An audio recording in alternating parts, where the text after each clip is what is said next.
And then, so we just want to introduce who are the Power BI user group and Fabric user group leaders, invite other people to be involved, go through some recent Fabric updates, Power BI updates, and then jump into the presentation that Ryan will be sharing about using Python for Apache Spark and Fabric. So the leaders are Lawrence Coffey, Ryan, who will be presenting today, myself, Jason Roloffs, Antonio Ramsey, and Chris Ailman. He said he'll be joining a little bit late. We also want to connect with y'all through our other platforms. So hopefully you probably found us through Meetup. We're also increasing our involvement on LinkedIn. We post our sessions on Microsoft Fabric community, and you can always hit our link tree, and we'll make these slides available afterwards so you can click on all of these to be able to connect to any of our connection points. We invite everyone to save the date. We do the last Wednesday of each month at noon. And we're a community that's all about individuals who want to learn about Power BI and Microsoft Fabric and related technologies. So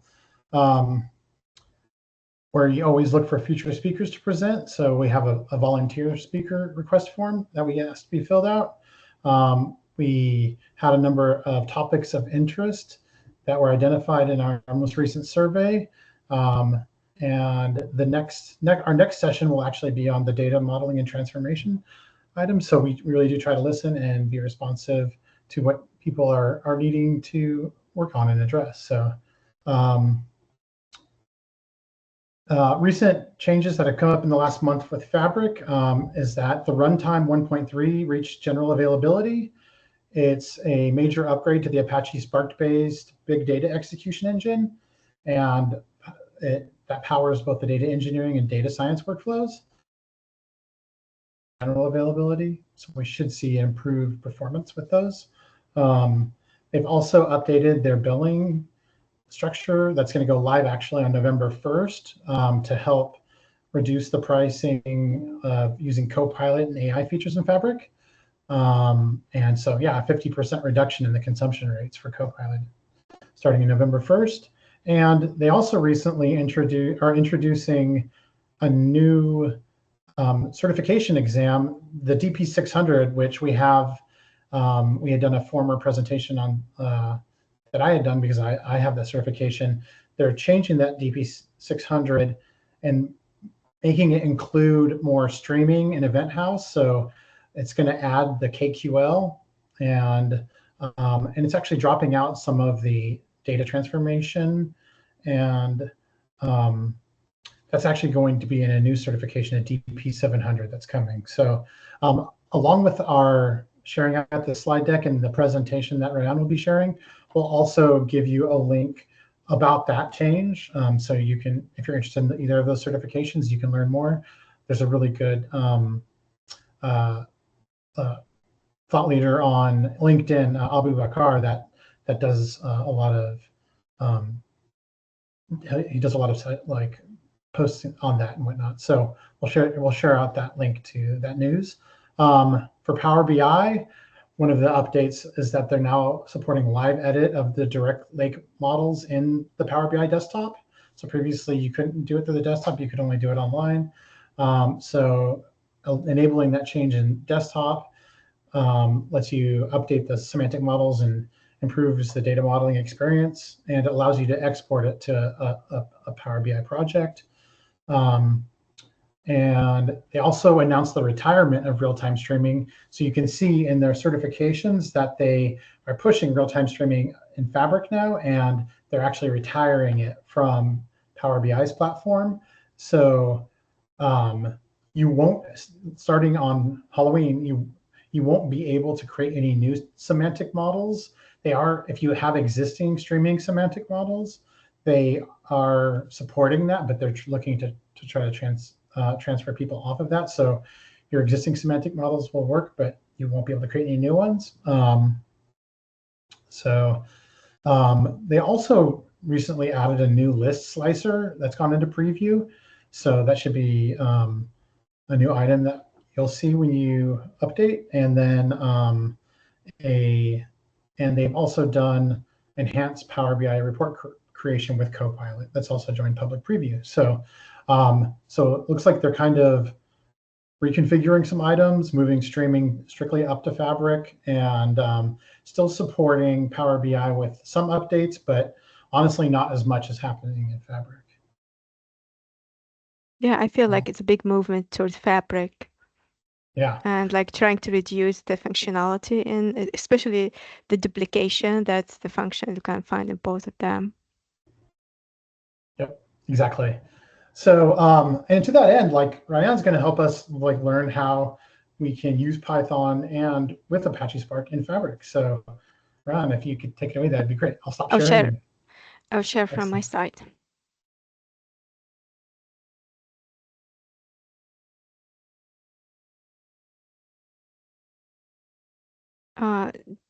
Do you see the? We're seeing your notes, so we're seeing the other screen. Okay, you see the, you don't see the other screen. Just a minute.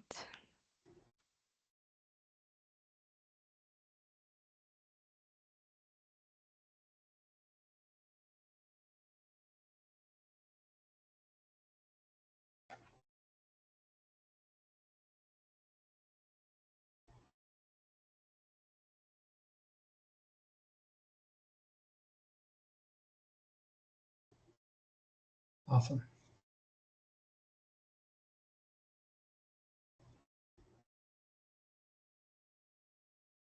So Fabric and Spark, and since the Spark is the main star here, so I found out like we need to build a little background about how we come up with the Spark and what Spark exists to do. So we'll start. We'll start the presentation with some background. We start the story from the first is how the computers work and what's the problem of big data and how small data and big data differ and what the problem of using huge data. Then the solution for that problem, and from that point we'll move to the Fabric.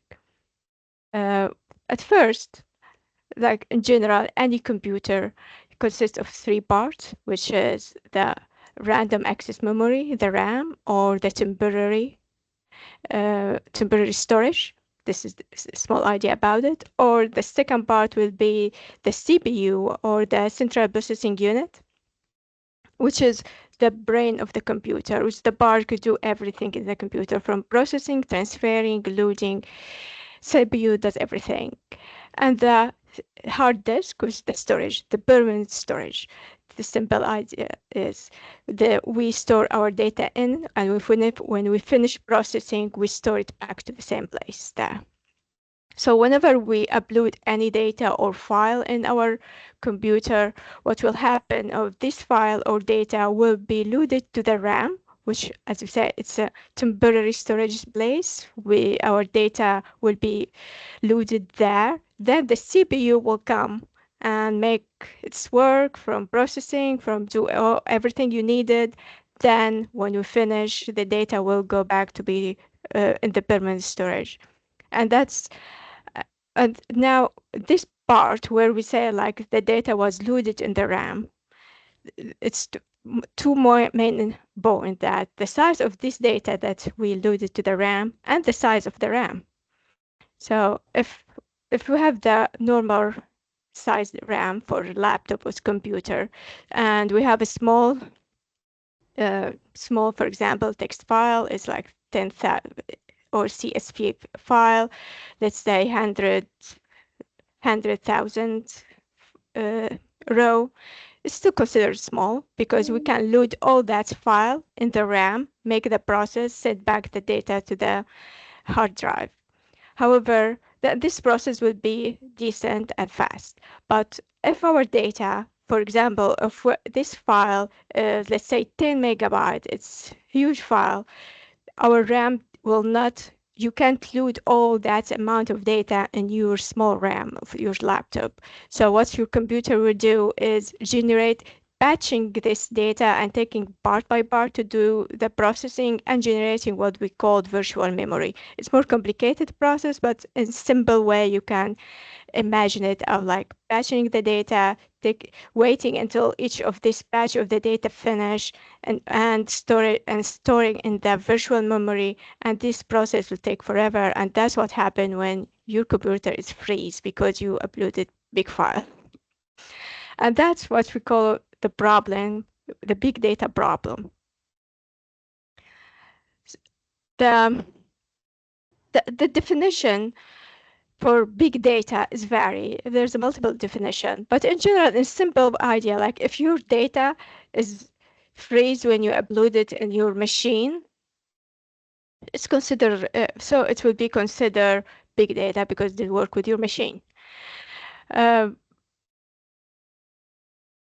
The multiple definition, there's some people call it like if you do want to understand it and bigger idea, people they having this 3V, some people have 5V, but in shorter way you can talk about like the 3V with the volume, the velocity, the variety. The volume of the data, if you have a like terabyte of data or petabyte of data, that's considered a huge amount of data. That's one component of big data. The another component, we can call it as a velocity. How often this data was recorded? Do we record our data every second, every millisecond? Because it could be a sensor data. Or can we record it every like a day? So how often we record the data, which is the velocity of data, is very important factor in defining the big data problem. In addition to the third V, which is the variety, which mostly how complex our data is. Is it traditional data as a table or the row and columns, or it's more about imaging and text and scrubbing data, or all kind of information you can store it, we can become a data, whatever is the format of this data. So especially in nowadays, like every second in our life, there is huge amount of data being recorded around the world, and this data can be analyzed and used to make some valuable insight or prediction. And so it's the big thing nowadays. And the big player in the big data, they are very well known, like the healthcare, we're using the imaging, the creating personal treatment, but the main data for them mostly because imaging will be the retail company who use huge amount of data as well, transportation, entertainment, social media, most of this big player in the big data domain. And this problem been solved at first with our first solution, which is Hadoop. Probably most of us heard about the HDFS file as a format file. If you don't heard about Hadoop, most of you see the HDFS file as format for a file which is coming from Hadoop. Hadoop, the idea for that adapted to solve this big problem, it's a simple idea, which is if you have a huge data, we'll take this huge data and chunk it and divide it to small blocks, send off small blocks to different computers and let them work the process, then collect back the result and merge it together. So instead of using one computer, one big data, divide your data, get more processor, more computers, and do the job. So it's two parts: dividing the data, which is the HDFS file of it, which is the distributed file system, and second part, which is the processing part, it is the map reduced part. The map reduced, it's two part also, map and reduced.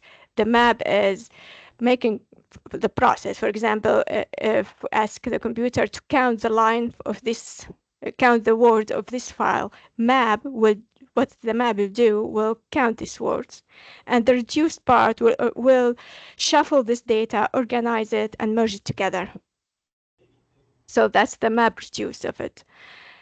it started as a simple idea and developed from that point.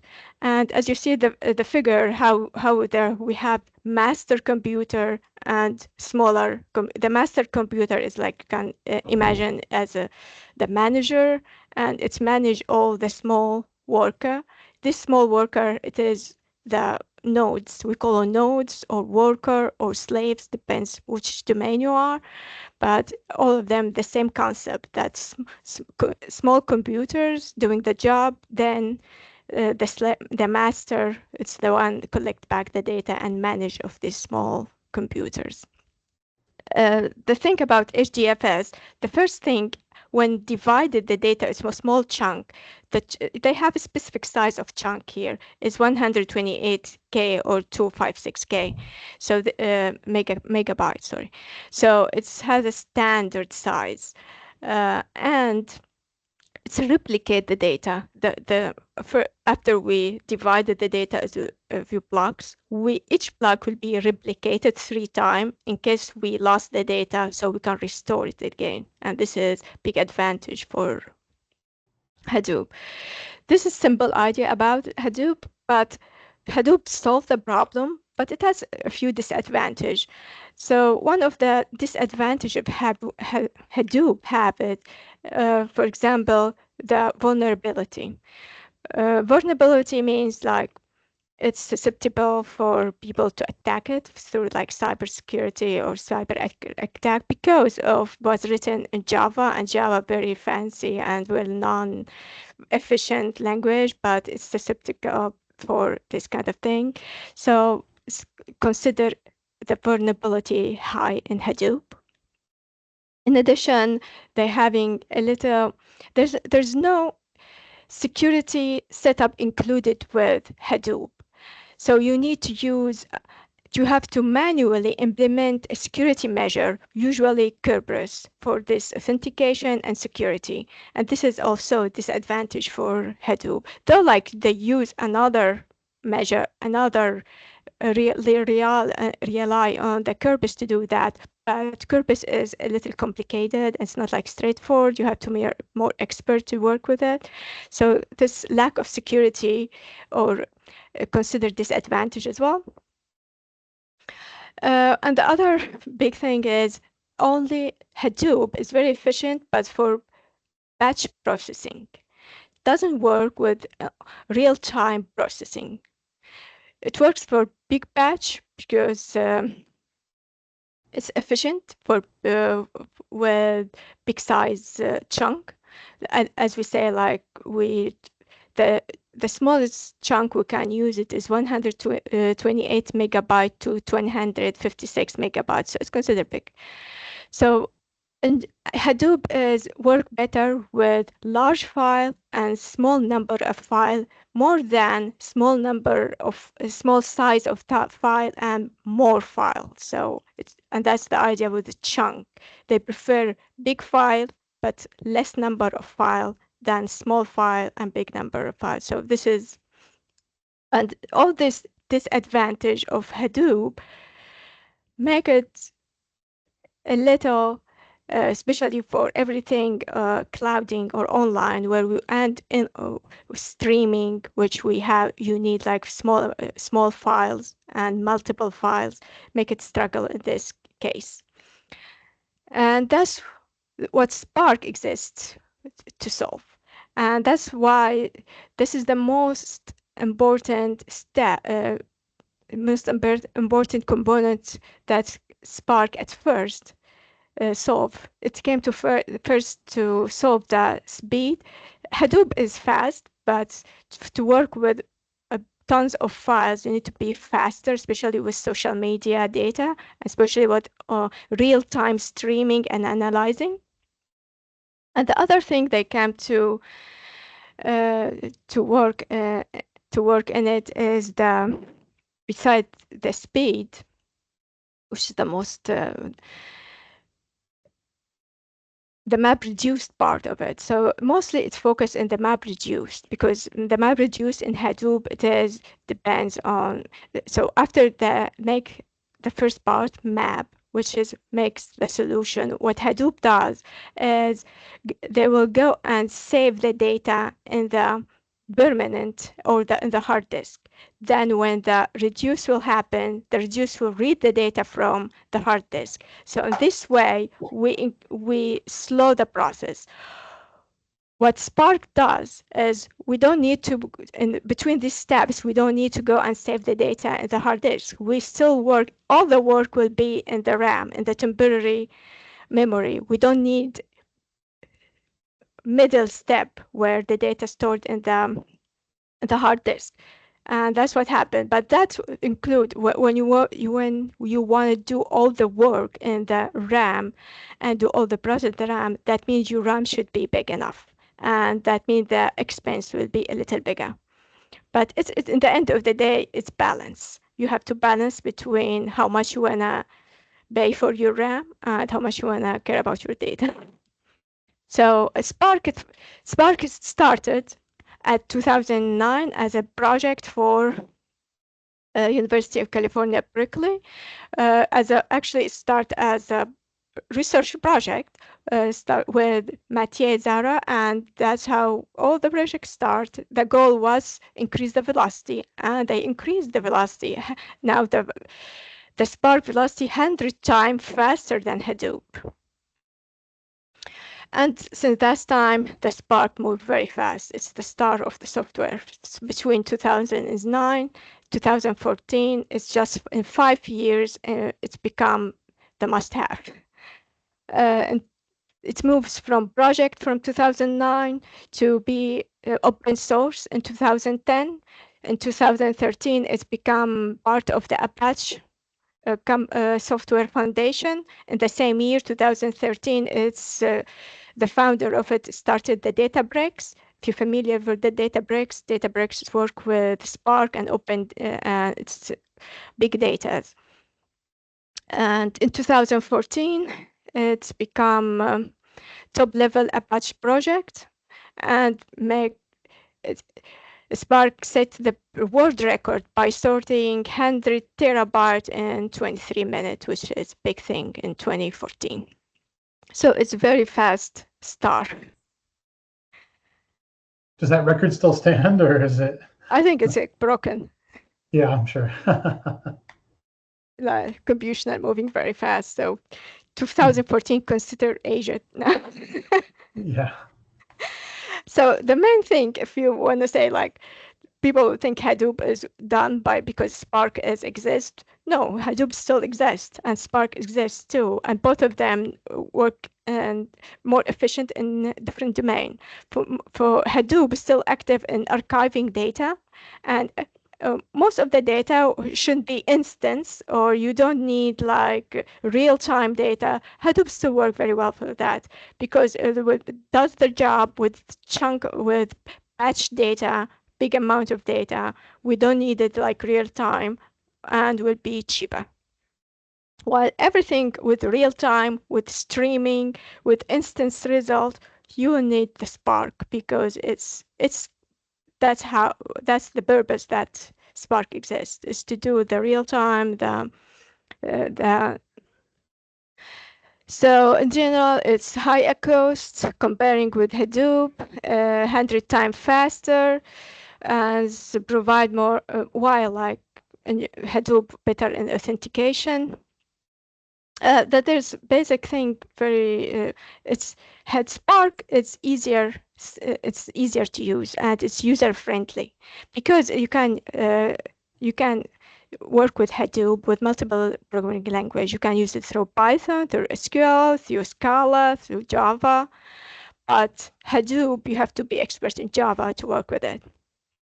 So this is like being user-friendly. Spark is make big difference for that. Well, that makes sense why Microsoft's moving. Yeah. Moving there. So because yes, because they went into general availability and they almost immediately started shutting down. Yeah, exactly. Not everybody like specialist or professional with Java, but to learn Python or be professional with Python is much easier. Mm-hmm. And based on all of this background, now we can see why Microsoft Fabric adapted the Spark. Is the most important thing is the real-time processing, the streaming, the the processing in memory, this basic thing, the flexibility with Python on R and SQL and Scala, and while Hadoop uses the Java.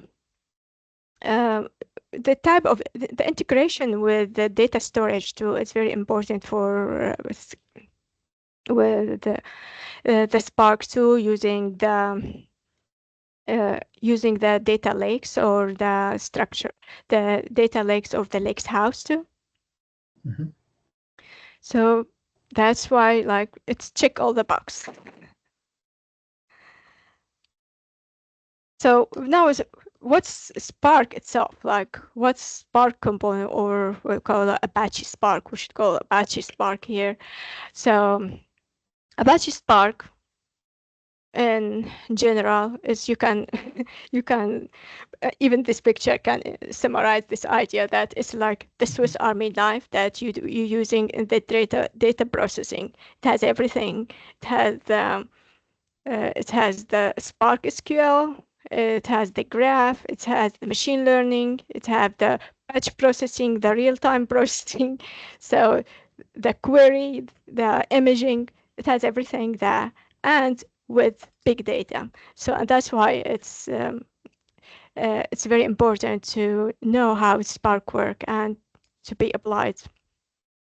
So the first thing, like we have the Spark core, which is the heart of the entire platform, and it's responsible for managing memory, recovering from failure, scheduling jobs, and distributing the task across the cluster of machines. So it's the manager of everything. So we'll think about it as the central engine that keeps everything running smoothly and allowing all the Spark tool to do their magic.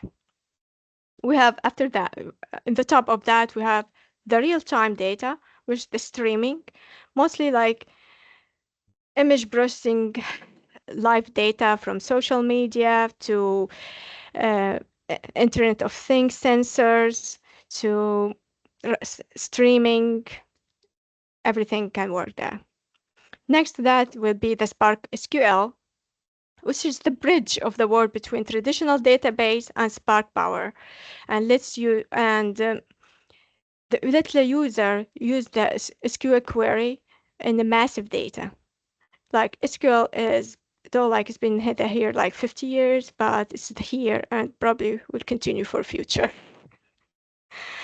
And for graph-based analysis, the SQL have the GraphX, which extends the graph core to process graphs, which is like social network, recommendation system, and that will happen by adding nodes and edge for all these graphs, which is the graph needs high computational facility, and that's why it's been included in the Spark.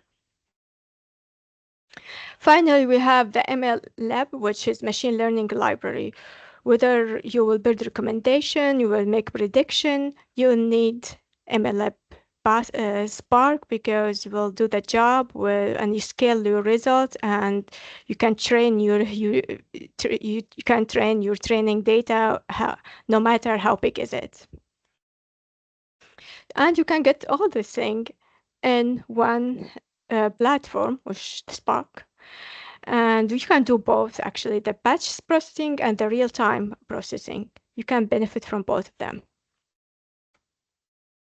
So the Spark and the Fabric will be exist in mostly into the big size in two domains, in the data engineering and in the machine learning. So in the data engineering, mostly will help engineer efficiently build their pipeline that work with batch and real time and will work with extracting, transferring, loading the data, and collaborating and connecting with the one lake. The second part will be support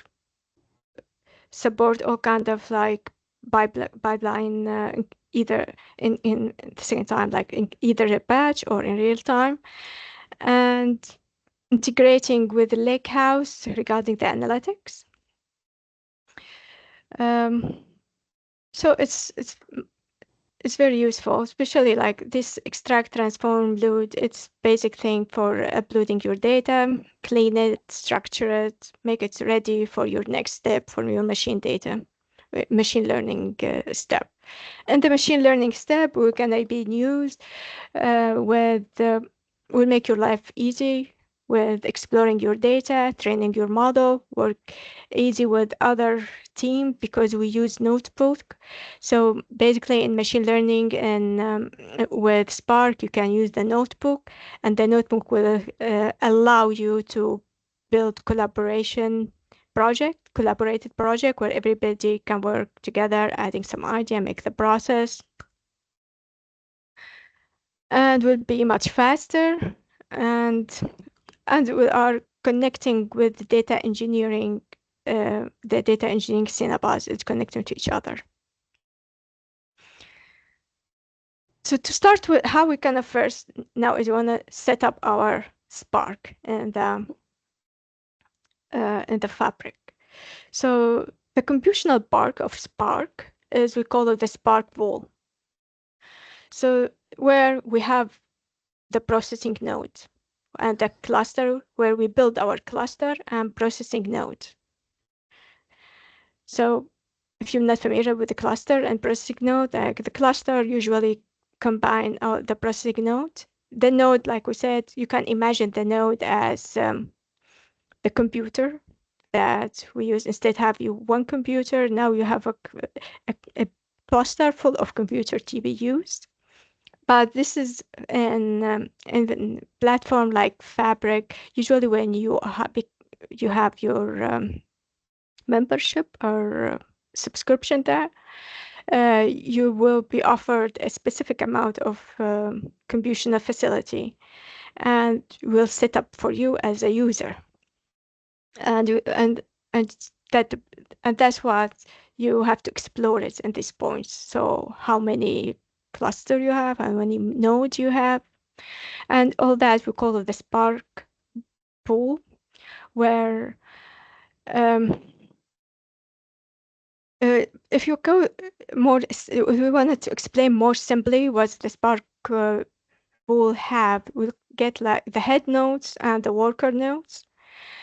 The head nodes, you can imagine it as a team leader, and where you coordinate all the other worker node through a driver program. And we need to set up all this information in the Spark pool.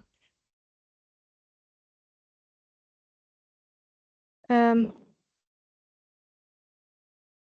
you have two options for that. Either we use the default one, or we build it from custom options.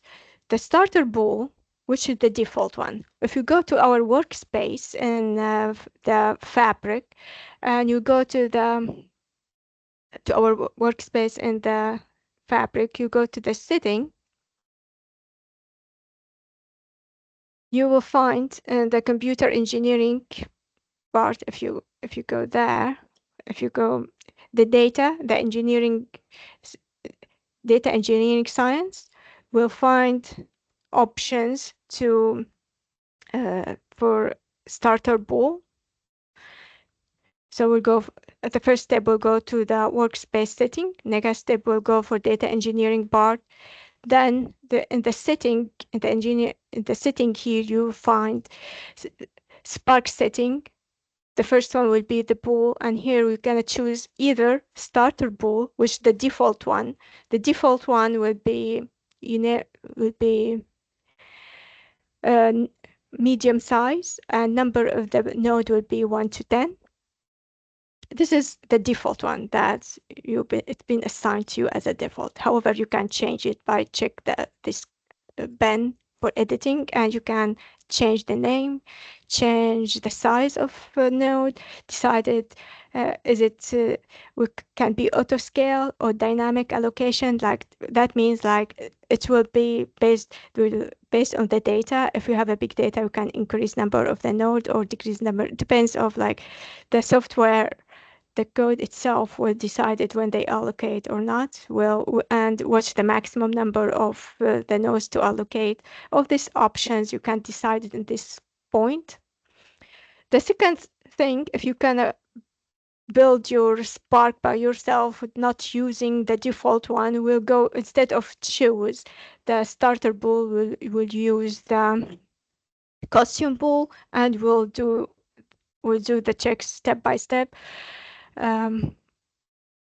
by choosing column, and we choose the node size. There's a lot of information in the fabric about all these sizes and all these options. And however, to do that, you have to be admin to change any of these options. You have to be admin. As a user, you can't do that. But if you have the permission as an admin, you will do it.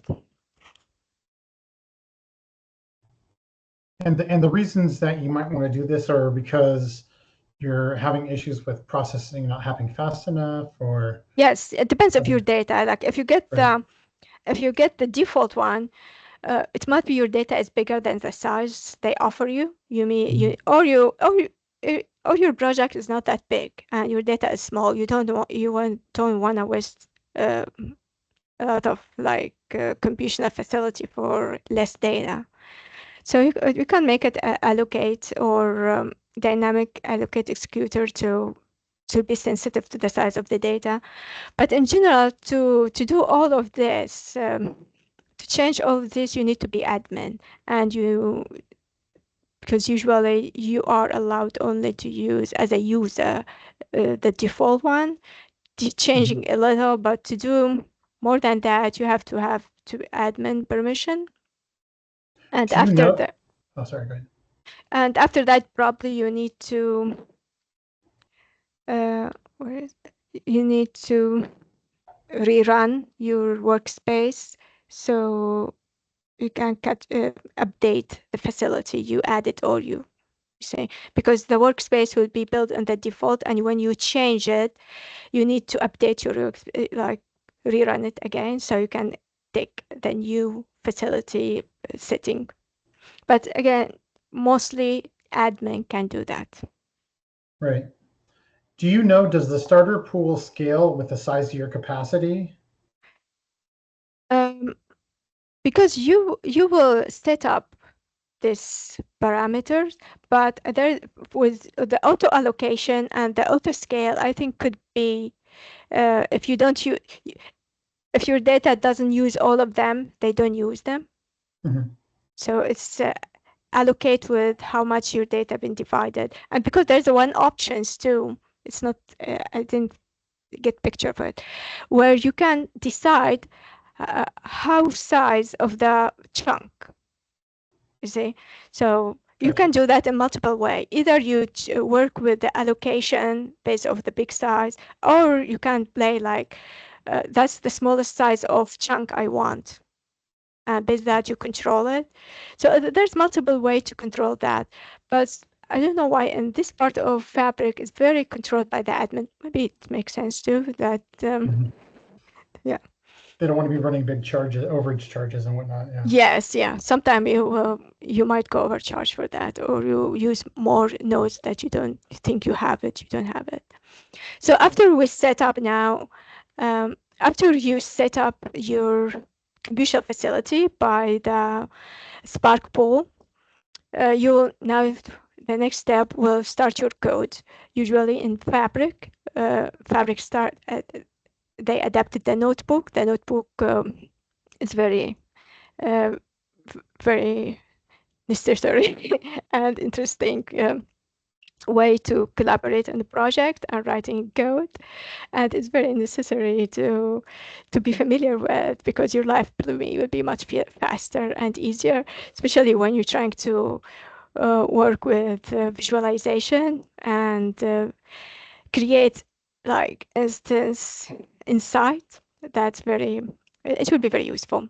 So a notebook in general is interactive note environment where you can run your code, make a run visualization, explore data, document, and analyze in the same place, in the same environment, and people can collaborate with you, interact, and work together.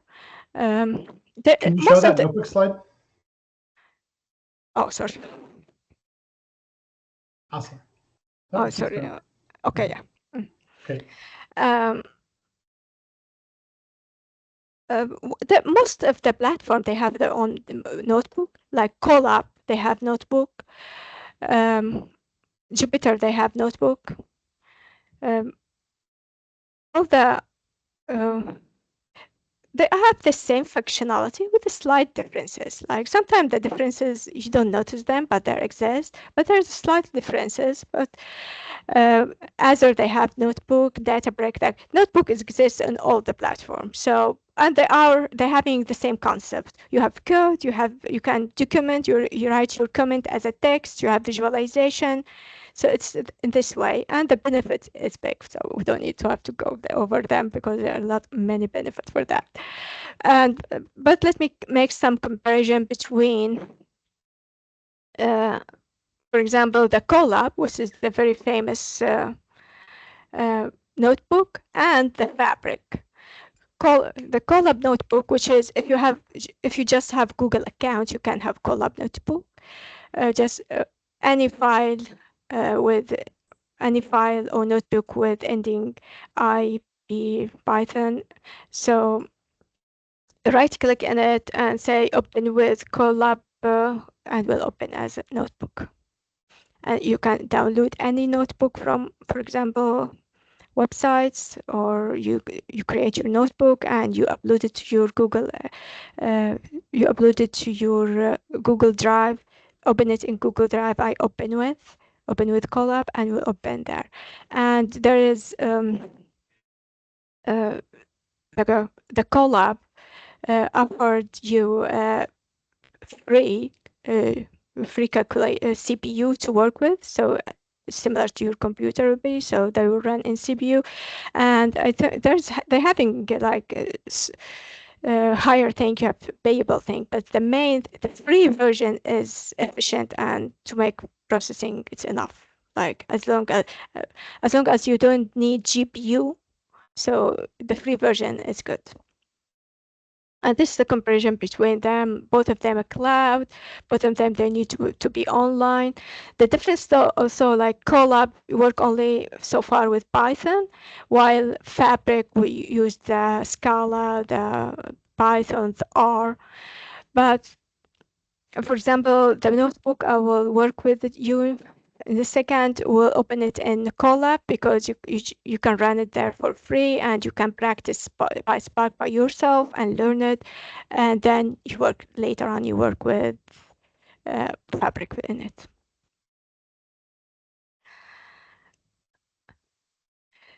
So now we have the computation facility. You have the notebook, and now we need the data. The data storage in Fabric is the lakehouse, and you need to connect the lakehouse with your notebook. And how they're going to do that? By first, we have a create notebook. After we're creating the notebook, we're gonna, oh, we're still in the notebook, sorry. I thought like we moved to the next step. So we need to create the notebook. We'll go for data engineering. From data engineering, we'll go to notebook. You can either import existing notebook as an import, or you can create your own notebook here. So you can import it, you can create it. It's up to you. Now we're gonna connect our notebook with our storage data. And when you open your notebook, in the right will be Explorer. In the Explorer, there will be a lake house. At this point, we can connect it to the either existing lake house or creating a new lake house. Depends as well, like what is after creating node lake house or importing one. We need to make a refresh so we can see our lake house, and after that we can import file from lake house to our notebook. Now we have the computational facility, you have the notebook, we have the storage, and now we use, if you see that we load the data through Spark or Panda. If you have a big data, you use the Spark. If you have small data, you use the Panda to load. Now you load your data to your notebook, and you can start your project. I found interesting thing, like, because if you go here, you can see that interesting thing about Fabric, that you can connect it with Power BI. And it's very interesting. And this is example about how we connected with Power BI for imaging. So it was just like, you can embed the Power BI report in Notebook. We'll use the Power BI library. We import the library and we just make report. If you have the report originally, you just show it here through. So you will embed Power BI in the notebook in Fabric, which is cool stuff, and make all the modify everything. And there's another thing, you can use the visualization from Spark data frame. After you load your data in the Spark in the previous slide, now your data will be shown as a data frame, Spark data frame. And we use a small code as a quick visualization, and we'll show some like visualization. We do some ADA, exploratory data analysis, check your data, which is it's a fast thing. The same thing you can do it for your Panda data frame. So the facility is, and the option is wide, like you need to try in it and explore it. And it's just, and now we move to our example, which it's a project. So the project will be workflow from reading the data, transforming the data, and making the prediction. And we'll do that. And did you still see my? Just a minute. Hey, Rand, I know we're coming up on time. I'm not sure if you were gonna do a demo. I'm not sure we'll have time for it. I want to show them only the notebook in case that they can use it, but run it by themselves, and if they want. Just a minute.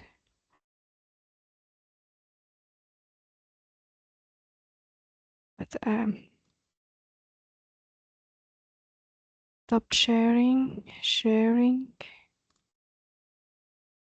Do you see the notebook? You see the PySpark example? Yes.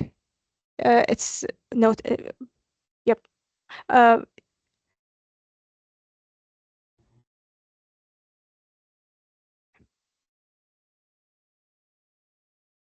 So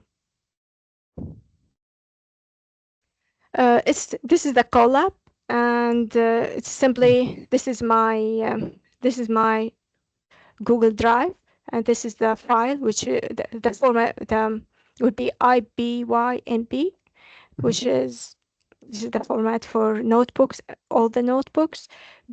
Right click in it, open Google Collaboratory.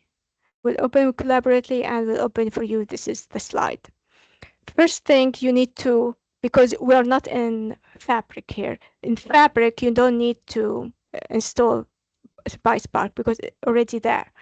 But here you need to pip install PySpark, which is this command means install the PySpark in my in this notebook by Colab in my workspace here. And this is the connection here. Here, the runtime activity. This is if you are you don't have like if you are in the free version, you will get the CPU. If you are in the paid version, you will get the GPU because that's you pay for the GPU there. And they're having other TPU.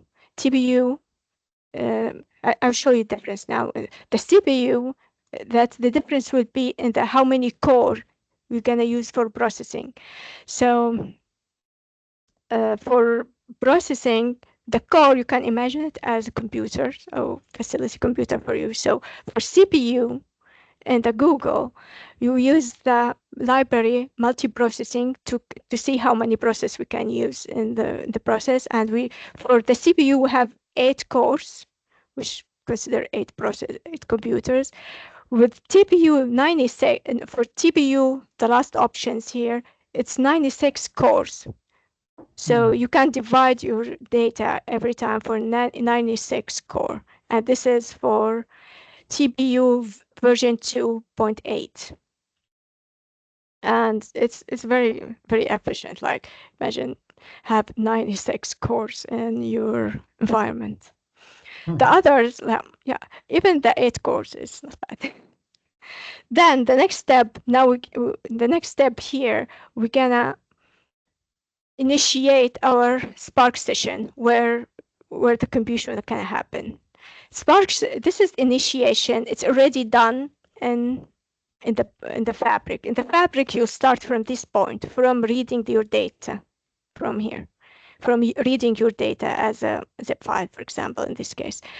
But in fact, but here, because you have to initiate your Spark, you initiate it and with 4 cores. For example, this master local 4, that means I ask the Spark to create a session to start working there and use 4 cores. You can make it the maximum 8, but I choose it. And the Colab is the name of a project. And after we run, we'll show you how many core you're gonna use. Here, in this case, is 4. And there's another comment, even if you are working in the fabric and you want to know how many cores you use because you forget or you don't want to go back to the processing part and check how many core you are using, you can use the Spark context parallelization. I tell you how many core you're using for.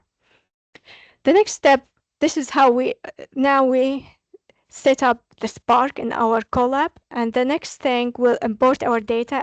I uploaded my data in my driver, so I just uploaded and I'm converting to the CS file because it's a zip file. I convert it to CS file. It's just straightforward.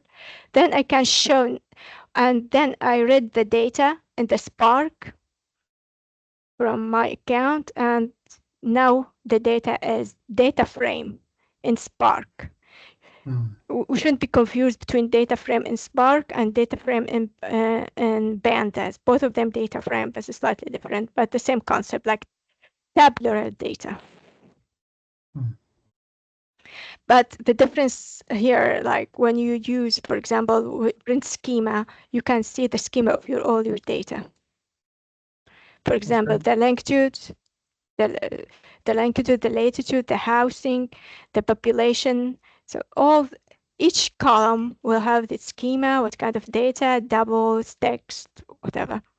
You can show your data as a tabular.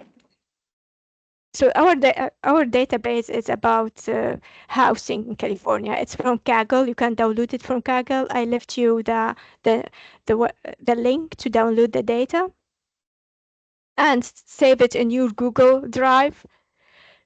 Create directory called Spark Meetup, for example, and save your zip file there, and so you can run this code from top to end.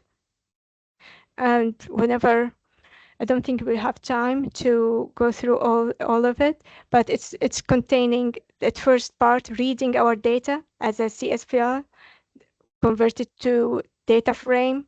The next step, exploring data, if need to transfer for some columns, and applying some function to find the average. It's similar if you are familiar with SQL. The same SQL function you can find it in PySpark SQL, which is transforming your data, preparing the data to be modeled later or to be just like explored. Gotcha. Yep. Is this something that you can share? Or is any Yeah, of it's the shareable. See, that's Okay. the file. The link, let me click the link. This link is shareable. I make the file with the chat. Yeah. And it includes the work, like you'd have to load a CSV or something with it in order for Yeah, people to you just need to download the file from Kaggle. I provided the link inside it. I print it there too. Okay, so maybe what So we'll try to do is in our recap that we send out, maybe we can share a link and yes, a short set of instructions if somebody wants to get in here and review exactly. it. Yeah, it's because in Google Drive, if you shared your file, everybody get the link. You can see it and work with it. But probably because the CS file, it's in my Google account, so they need to download their own file. Yeah. So just create a folder in your Google, call it the same name, save the data there, and run the notebook from top to bottom. It will run, and leave the runtime, leave it at CPU, because if you are free version, the CPU would work it, and uh, 4 cores will work with CPU, so we don't have any problem there. Awesome. Well, thank you so much. This is like a lot. This is a lot of great information here, and being able to share It's this a big file. subject, and it's Yeah. just few things. Like you can do a lot of things, multiple things in Fabric, and and Spark, and like 1 hour but it's the cool thing about you don't have, if you want to exercise and learn Spark, you don't need just to do it in Fabric. You can do it in your own platform, and then when you have the access to the Fabric, you can apply it. Excellent. So what we'll do is we'll go ahead and send out a recap, including both of the slide decks. We'll share the link to this file and instructions on how to download the Kaggle report.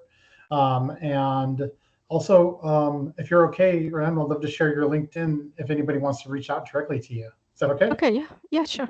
Excellent. Well, we'll go ahead and wrap because I know people need to get back from lunch. But yeah, you can see that there's a lot of really great features that have been added in. And Fabric has really, and Microsoft has really pushed Spark as a basis for all their big data processing. So, actually, yeah, even Spark is useful not only for Fabric, for Databricks, for all the platform they use big data. So of course it's applied in Fabric, but Spark itself, it's a good skill to have it, and it's transferable skill. You can apply it in most of the platform. Excellent. Well, thank you so much, everyone, for joining. Like you said, we'll be sending out follow-up. Thank you, Tom, for your appreciation there. And we just appreciate you all joining. And we'll go ahead and get this posted to YouTube as well, so you can come back and see any of those details that we might have had to move through quickly. So again, thank you, everyone, for joining, and enjoy the rest of your day. Yeah.